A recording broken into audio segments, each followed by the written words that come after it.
New video. Things didn't go to plan here, and I'm looking at viewfinder here and camera right here, so don't mind me looking around shifty-eyed. Now, first of all, shout out to Flynn. He's a subscriber of mine. Came up and had a chat to me, checked out the vehicle and all the rest, and we'll probably cross paths again sometime. We camp at the same areas. He's gone off fishing now, but he's a good bloke. Thanks for catching up with me. I also want to mention my two members. They continue to support me. Top stuff, guys. I'll have some more members only stuff soon. I just spent 5 hours bogged, which you'll see in this video coming up. In any case, let's get on with it. And I'm going to make my way home, and while I'm making my way home, you can watch what I've been doing for the last 2 days. Anyway, catch us in the coming video. Alright, I'm about to attempt something I may regret. There's this massive bog hole in front of me. I'm going to go off around to the right. There's a bit of soft stuff, but it seems more solid following the tracks everybody else has gone to go around. I've been out and had a good look around. Nothing seems to be really a reliable way to get through other than that. So I've got a trailer on, I've locked the trailer brakes. I'm going to go 6-wheel drive, and I'm going to try and maintain momentum as I come in.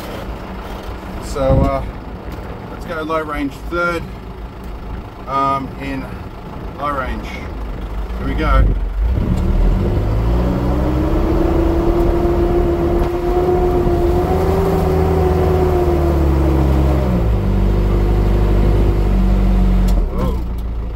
Shit. What I thought might happen. Do I have any reverse? Okay, I'm going to dig myself in further. I am now stuck. Okay, so I've got 20 minutes trying to work out how to get around this stuff, and it all got super soggy and wet in the middle, super deep. Worried I'd be bellied out. So I took the route everybody else was going to follow. And of course I've lost traction a little bit, and for fear of digging myself in, I've stopped ahead of time. Decided I needed to lose some weight, so I've rolled the Argo back, and I'm keeping the pintle up out of the dirt, which means if I get out of here I can turn around and put the winch on it and get it out. But this is going to be a fun one. Next, I need to find something to put under here to give myself a little bit of extra traction, and I think I'm going to go around and air down some tyres a bit. Alright, so we've shed about 1.5 tonne of weight. I've reduced all the tyre pressures from 60 to about 45 psi, probably not quite low enough. Now at this point most people would get in and try and take off. I'm not sure that's a great idea, because if I dig myself in, I'm going to make it even harder to winch out, and the ground is soft. I think what I'm going to do is grab the spare tyre off the trailer. I'm going to dig a nice little vertical slot, put my tyre in sideways, put my winch cable through the middle of that, try and winch off first because I've got a PTO winch, see if I can get clear of this that way. If that doesn't work, then I can probably try a bit of traction. So we'll see how we go there. This is going to take all day. Alright, I've got to shut one door. Dog clutch has got to go in.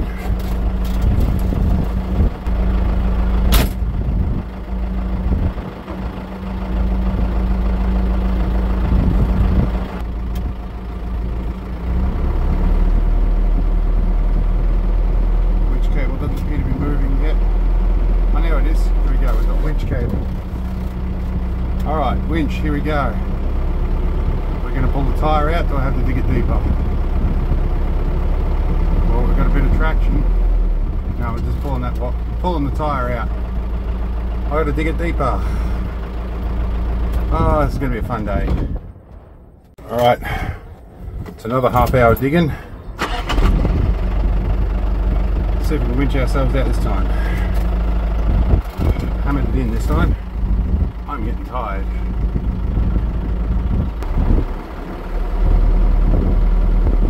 Well, I'm good at getting tyres out of the ground, I'll say that much. Alright, let's roll out a little bit of cable for a second. It's hard packed clay down there, and that's kind of a blessing and a curse. I have to do a lot more digging if I want to lay it flat. I wonder if there's any other way I can do this. Alright, now I've got an idea I may regret again. Good time for the ignition switch to start playing up. Let's see if this gets me out.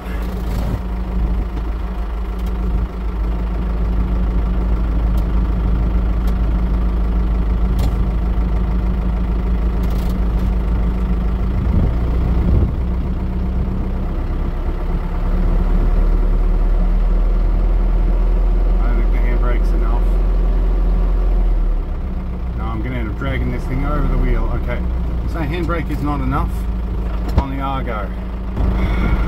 Alright, what else are we going to try? Not one but 5 people come to help, so that's fucking good. Let's see. Right.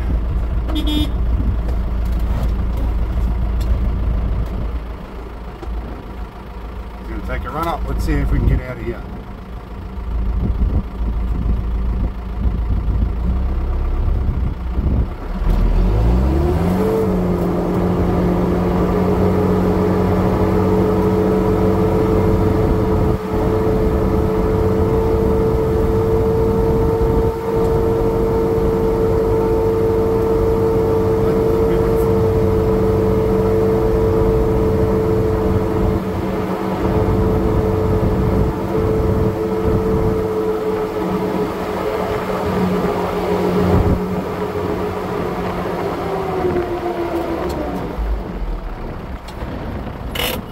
Haha, beautiful, thank you. Okay, I'm out. My trailer on the other hand needs to be hitched back up again. It's covered in mud. It's going to be interesting. But not one but 5 4-wheel drive showed up. So yeah, you guys, if you're watching this, it's bloody great. I really appreciate it. He didn't want any recompense, and except his missus wanted to go for a ride in the 8-wheeler, and I said anytime, take me number. So they might be joining us for some Argo adventures. Anyway, let's figure out how to get this trailer on. I might have to jack it up. I'll show you how what was involved in a moment. Alright, next problem. So, it's dried off pretty quick, but dragging through that hole, this entire toolbox went under. I put the number plate up there so I could still see it. I've got everything I own that's heavy, or rather this is borrowed. I've got to take this back to my neighbour. On the back of this to try and lift it up again. Not enough to lift the hitch up. Now I've got a couple of ideas. I could attach winch cable off this to top of that and try and lift up and drive on and hold it, and then I can get the jockey wheel down. That's my current best bet. However, that's also prone with damage and braking and problems and whatnot. So I think what I'm probably going to do is find my bottle jack in the back here somewhere and just shove it under here and jack the thing up. I think the simplest solution might be the best at this point. I was cursing this thing because my neighbour Daniel we went to Tank Adventures. He used this tent, it's great. However, because he can't sleep with any sense of light at all, so he's got to have a dark room tent. It got stuck in the back here, so I couldn't get my snatch'em straps out. Oh, and that's the other thing. I was almost going to try this. I forgot that I had that. That might have got me out of the hole. Anyway, it's super windy. I'm going to get on with the job. If you find yourself in a situation like this one day, remember, don't give up. It might be slow, it might be tedious, you might be at your wit's end. However, take your time, rest when you need to, stop, think, and then act. The jack isn't tall enough to get this up. I'm jacking it up, shoving the tire under here. Even though I'm making small increments each time, I'm getting closer and closer to my goal of this hitch. I've got a few different ideas. I'm just trying one at a time. Process of elimination will get there. In this situation, I potentially could have got out of that bog all on my own, but it would have taken me probably a couple of days because I would have needed to stop and think. And so having somebody come along massively helped, definitely accelerated the process, and I'm eternally grateful for that.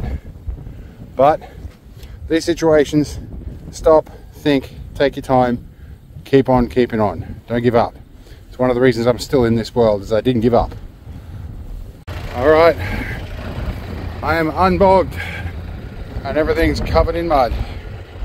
Alright, I'm unbogged, everything's out of the bog hole. It's as windy as hell and this mud dries in seconds. I keep using dirty water to wash my hands. Anyway, this is not the end of my day. I've got about another 20 k's of this before I get back to hard road. So I'm leaving the tyres aired down and put them back when we get to the hard stuff. Alright, now what are we in? We're in 6-wheel drive. No, 6-wheel drive's out. The winch PTO's off. Let's stick our transfer in low. Handbrake off. Alright, we're in 4-wheel drive at the moment on 6. Let's go to 3rd low. Okay. I've got a bit of stuff to fix when I get back to solid ground, like my number plate and stuff. Hopefully there's not too many bog holes like this. Although I think I have to do this again, I'm probably going to turn around. I did really seriously consider, in the half hour or so it took me to assess that hole, should I actually turn around? Part of the decision making process was that I actually had time in the day if I got bogged. However, this has consumed about 4 hours all up. So I'm hoping I get out of here inside the hour and I can get through to somewhere that's got a shower. Ah, fuck.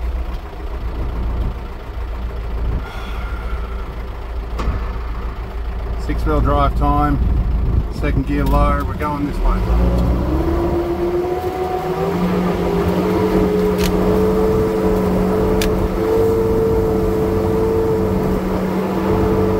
Sometimes you just got to send it. Messed up my GPS there. Right.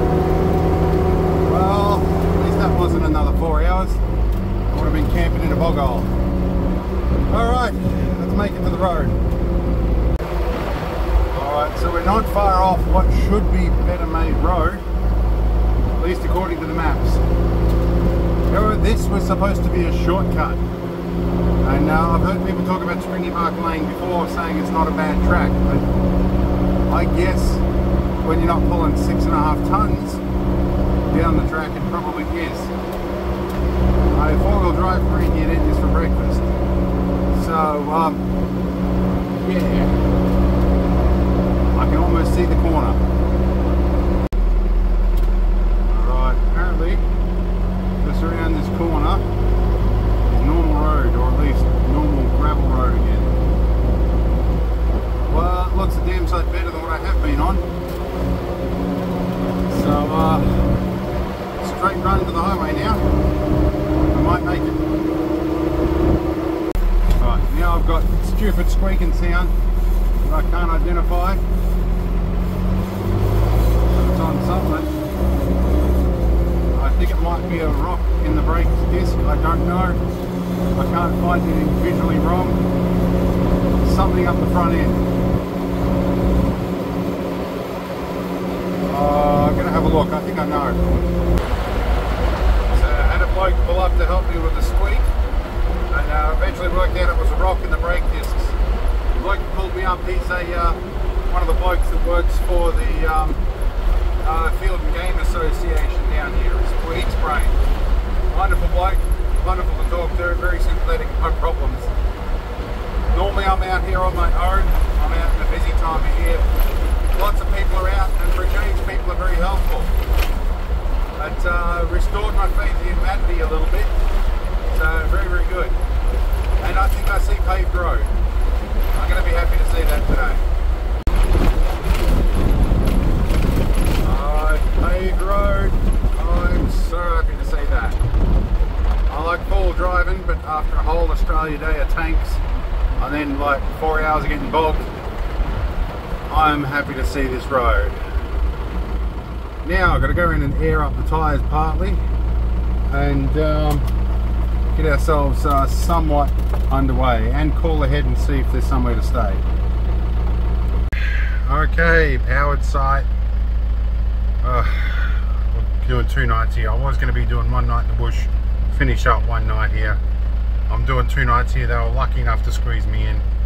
It's completely packed out here, but I get the access key. I can use the disabled toilets, which I'm going to need tonight. By the time I'm done, walking's not going to be an option. Anyway, hope this was an interesting one. I'll see you guys in the next one. See how we go.